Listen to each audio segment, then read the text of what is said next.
Welcome back to Astronomy Daily, your essential guide to the cosmos.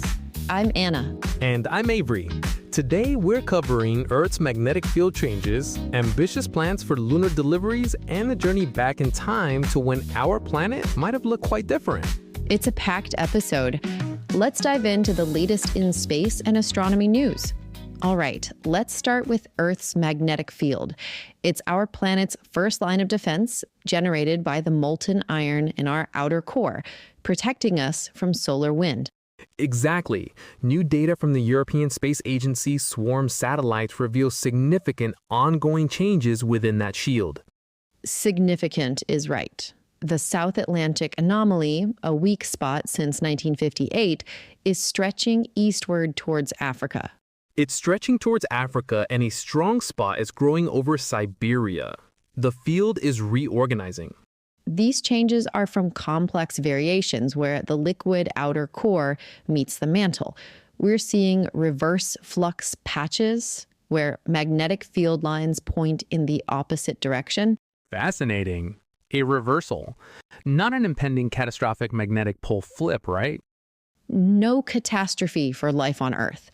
The anomaly increases radiation for satellites, but poses no danger to us, shielded by the atmosphere. Huge relief. But it's a big deal for space infrastructure. Satellites in the South Atlantic Anomaly need extra radiation hardening. Navigation systems also require constant updates as magnetic poles shift. That makes sense. The northern magnetic pole moving towards Siberia is linked to the strengthening field there. Our planet's interior is dynamic, influencing GPS and space missions. Precisely. It's a gradual geological process, not alarming for us, but something for space agencies to monitor. All right, from Earth's deep interior, let's pivot to our closest celestial neighbor, the Moon. Impulse Space, an innovative company, has unveiled ambitious plans to haul significant cargo, up to 6 tons a year in fact, to the lunar surface. 6 tons of cargo? That sounds like a game changer for lunar exploration. What's the timeline? They're aiming for deliveries as early as 2028. Impulse Space identified a gap for mid-sized lunar surface payloads from 500 kilograms up to 13 tons. That's a substantial niche. Current focus is on small scientific payloads or massive missions. Exactly. Their architecture involves a new lunar lander paired with their in-development Helios high-energy kickstage for efficiency. A kickstage is a propulsion unit that gives a final boost, right? That's right. It provides final trajectory and velocity. With this system, they project delivering up to 6 tons across 2 missions annually, at a cost-effective price, making lunar logistics more accessible. 6 tons across 2 missions. What types of payloads are they envisioning? The possibilities are vast. Rovers, habitat modules, power generators, communication systems, lunar terrain vehicles, the building blocks for sustained human presence. So, setting up infrastructure, not just experiments. How mature is Helios kickstage technology? Helios is deep in development, with its first flight test slated for late 2026. By 2028, they anticipate multiple operational flights, rapidly ramping up delivery capabilities, signaling a new era for lunar logistics. That's fantastic news for lunar exploration. Commercial entities filling these gaps make space exploration more dynamic. All right, let's shift gears and get to our rapid fire launch roundup from October 14th, 2025. Avery, you've got the latest from SpaceX, and it was another busy week for them. Anna, busy barely covers it. As we reported yesterday, they kicked things off with Starship Flight 11 successfully deploying Starlink simulators. SpaceX is already transitioning to a new Block 3 design for Starship and Super Heavy booster. Talk about rapid iteration. Wow, Block 3 already? Incredible pace. It shows their commitment to getting Starship fully operational quickly. It really does. Falcon 9 had an insane week. 6 missions. 4 Starlink deployments, 1 Project Kuiper mission with weather delays, and a critical launch for the Space Development Agency. 6 Falcon 9 launches in 1 week? Mind-boggling. It underscores their dominance. How many Kuiper satellites are Amazon putting up now? The Project Kuiper KF-03 mission launched 24 communication satellites, bringing their total constellation to 129, a significant chunk of their planned internet constellation already in orbit. Mm-hmm. And the Space Development Agency mission is for national security, right? That's correct. The Tranche 1 Transport Layer C mission for the Space Development Agency, part of building a resilient military satellite network, was delayed by weather, but rescheduled for Wednesday. Any other notable Starlink missions or booster milestones? Absolutely. Starlink groups 10-52, 11-19, and 10-17 were on the manifest. Falcon 9 booster B1067 set a reuse record, completing its 31st flight. Astounding efficiency. 31. Unreal. It revolutionizes space access. What's been happening on the international launch scene? Internationally, China has an active week with 4 launches, including a Changzheng 2D carrying the Shiyan-31 optical imaging demonstrator. Rocket Lab also had a successful Electron launch, deploying Synspective's Owl New World satellite. So, from Starship to small sats, the global pace of space activity isn't slowing down.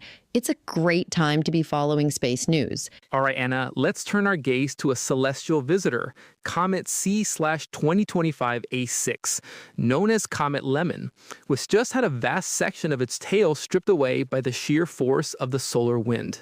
Wow, a comet interaction with the solar wind dramatic enough to tear off part of its tail. Who captured this stunning event? Astrophotographer Brendan Gilmore snapped these images. Comet Lemon has been brightening with hope it could become a naked-eye comet this October, nearing perihelion on November 8th. A naked-eye comet is always a treat. What did Gilmore's images reveal about the comet's appearance?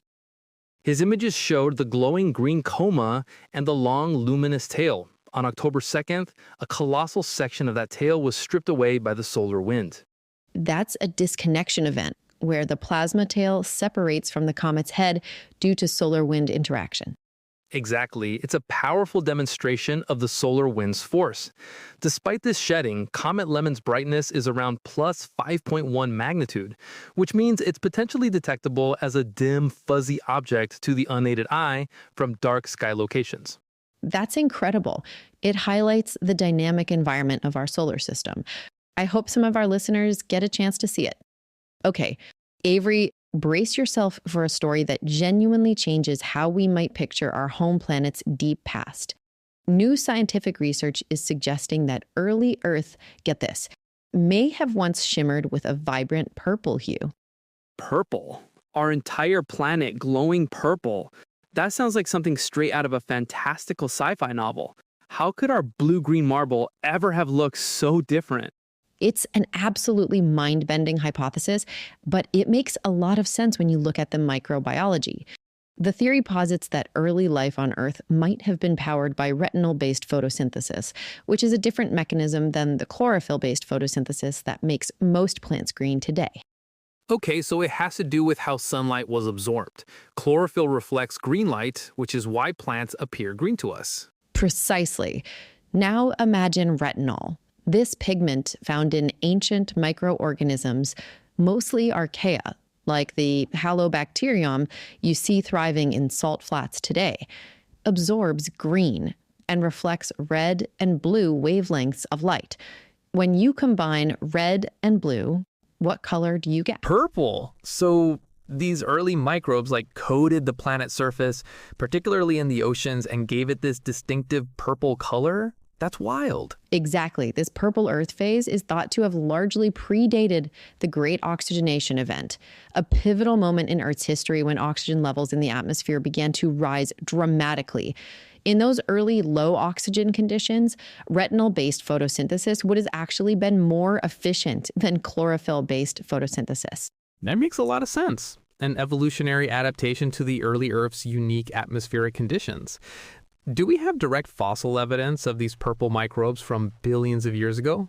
Direct fossil evidence of the purple color specifically is still elusive, which isn't surprising given how ancient this period is, but extensive biochemical analysis of modern archaea, which use retinal, strongly supports this hypothesis.